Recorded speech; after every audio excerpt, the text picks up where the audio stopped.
ડીસાના પૂર્વ ધારાસભ્ય શશિકાંતભાઈ પંડ્યા દાંતાથી અંબાજી પગપાળા મંદિરે પહોંચ્યા। પારિવારિક માનતાને લઈને આજે વહેલી સવારે પગપાળા નીકળ્યા। ડીસાના પૂર્વ ધારાસભ્ય અને હિન્દુ હૃદય સમ્રાટ શશિકાંતભાઈ પંડ્યા આજે વહેલી સવારે દાંતાથી અંબાજી પગપાળા એક માનતા પૂરી કરવા પહોંચ્યા હતા, જ્યાંથી તેમની સાથે તેમના મિત્રો અને અન્ય સમાજના આગેવાનો સાથે મા જગતજનની અંબે ભવાનીના મંદિરમાં પહોંચીને ધજા ચડાવી શીશ નમાવ્યું હતું।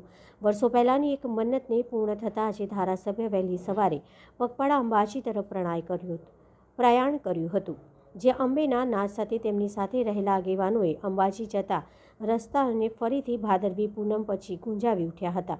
માતાજીના મંદિરે પહોંચતા પૂર્વ ધારાસભ્ય શ્રી માતાજી સમક્ષ મસ્તક નમાવી આશીર્વાદ લીધા હતા અને ધજા ચડાવી મા જગતજનની પ્રાર્થના કરી હતી કે પોતાની જિલ્લાની જનતાને સર્વ સુખ અર્પણ કરજો અને દરેકનું કલ્યાણ કરજો અને આવનારા સમયમાં સુખ, શાંતિ અને સમૃદ્ધિ બનાસકાંઠા જિલ્લામાં બની રહે તેવી મા જગતજનની પાસે પ્રાર્થના કરી હતી।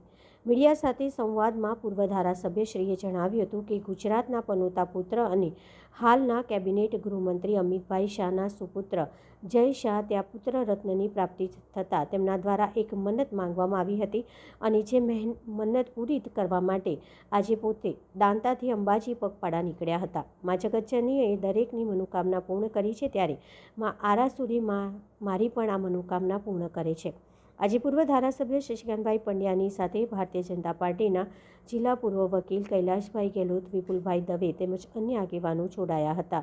રિપોર્ટર ભરત ઠક્કર, ડીસા, બનાસકાંઠા।